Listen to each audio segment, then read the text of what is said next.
Hi guys, Jerry Stu here. You're watching Jerry Stu's Rap Workshop. No freestyle videos because I suck at freestyling anyway. I'll work on it. Let's write some raps. What's a rap about? I guess about my education and life at my college.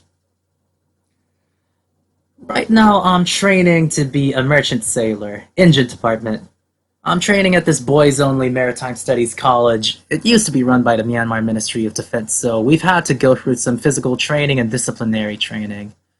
We also went through some parade training instructed by Myanmar Navy officers. And dare I say, God bless your souls. I missed them so bad. We had to clean our own rooms, the whole college campus, and do our own chores. We've also gone through some vocational training in our own respective subjects. We have the deck cadets, the engine cadets like myself, and the ETO cadets, ETO standing for Electrotechnical Officer. We used to live in a hostel within the college, but what with COVID-19, we've had to adapt. There's like 174 of us. Everything we do is a social gathering, and what with the weekly leave, every one of us would inevitably catch the Rona. Those of us who live in Rangoon packed our stuff and just went home. Those of us with homes too far away from the college hostel just left without taking their luggage. Now, our college has been converted into a quarantine center. God, I hope they disinfect the place when it's all over. Okay, so what can we take from that? Physical training, PT, cleaning, the drill instructors, the esprit de corps between cadets and officers. It's nice. It's hell, but it's nice. Burmese tradition states that you maintain a level of professionalism, detachment, and a good image of yourself. It sounds nice, but too often it causes us to gain the favor of other people with a disingenuous portrayal of ourselves. You can't have that bullshit here. You say what you really mean, you say what is on your mind, and you listen when you are on the receiving end of that treatment. It's honesty, pure, unadulterated expression, and it's fucking beautiful. There's no be real man bullshit here. If we feel sad, we say that we're sad. If we feel like crying, we just do it. If we feel angry, we exchange insults, and then we make up. There's a level of mutual understanding that I have never seen before. Especially from our drill instructors. These guys, they have been in combat, but they're not emotionally detached. They don't have any of that tough guy mentality. They might see you crying because you're depressed about something. They'll ask you what's bothering you, and they're not assholes about it. They admit to you that they too have had problems just like you. They'll tell you that you have a difficult life ahead of you as a sailor. They tell you that you cannot give up on yourself. That life will fuck you over in so many ways worse than how it is screwing with you right now. And that you have to be strong for when that time comes. You will be alone, you will be scared, you will be vulnerable, but you will be fine. Enough talk, let's write some bars. So we have camaraderie, PT, and cleaning. We usually hug out after a big fight, so let's talk about that. We have some expressions for fighting, like throwing hands. Throwing hands, when you're throwing hands at someone, you're starting a fight with them. But you throwing your hands, or more specifically your arms, around someone you care about, that means you're hugging them. So we have something like, throw hands at one another, throw hands around your brother, sorry that I talk shit about your mother. Now let's move away from wordplay and just make something that sounds cool. In PT, we do stretches and some running. It's quite mild exercise compared to the actual military. During and after our running, we shout some slogans, a few of which are suspiciously pro-military junta, but no one really cares about it. There's no brainwashing. They just train us to follow orders. There's no political motivation behind it. The slogans go something like, what we do it, we be training. Why we do it, cause we be sailing. Who we do it for the people. What are we? Friends with benefits. I mean, Men of Steel, that's what we meant to say. It's cheesy, it's like watching an anime OST. Japanese lyrics, they sound cool, but if you look at the English lyrics, the music just loses its flavor. Especially the for the people part. We have income taxes. Our money goes back to the people that way. Kind of. But really, we're actually motivated by our families and our loved ones. Or if you want to be really cynical, Money. so let's spice that up a bit.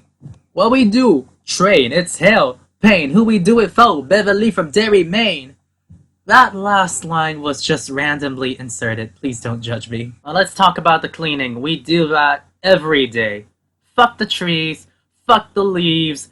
They're fucking everywhere.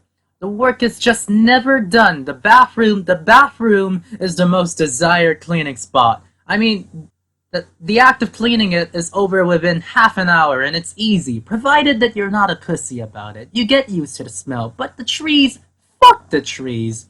Leaves keep falling every fucking day. It takes too fucking long a time to fucking clean them up. Like shit. An alternative nickname for a toilet is a shitter. Keep that in mind. And these trees they're sentient, I tell you. They have a mind of their own. They love fucking with you just because they can. You can almost see them showing you the finger. Finger, shitter, kind of rhymes. Trees, leaves, a pile of leaves. A homonym right there. There's a homonym. Wordplay. Leaves, a pile of leaves. You get me. I come near a tree, leaves a trail left for me to clean. Swear it showed me the finger, man, I'd rather have the shitter. Joseph Stalin is notorious for causing famine and jailing people for speaking freely. His name, Stalin, translates to Man of Steel. I'm not making any Superman references. Or am I? We be men of steel, come Stalin, starve us, we be ballin', hard as fuck, tapping lowest lane. Oh my god, that was whack. Tapping meaning making affectionate physical contact, if you know what I mean. Well, I'm pretty much done with the video. I need to open up and be honest about my feelings.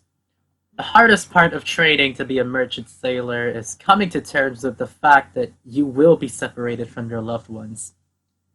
I already knew about that, but I was not ready for it. The first time it hit me was when I saw my grandfather's hands trembling. Early stages of Parkinson's. This guy has been pivotal to my development as a person. He's been around for me for so long, and early teenage me was an absolute asshole to him, and I regret that. I wasn't so scared of losing him. That was scary, but not in and of itself. He's lived his life. He's cool with just chilling. He just watches TV, sleeps, and exercises. But I'm gonna be thousands of miles away on some vessel, and he's gonna be wasting away because of some terminal illness.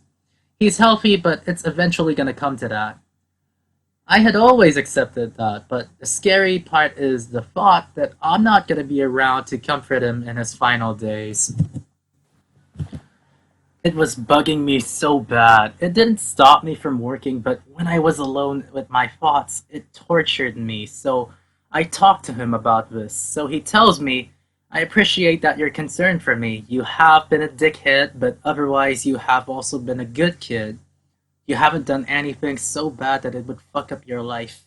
You clearly want to be around to comfort me. I couldn't ask for more from a grandson.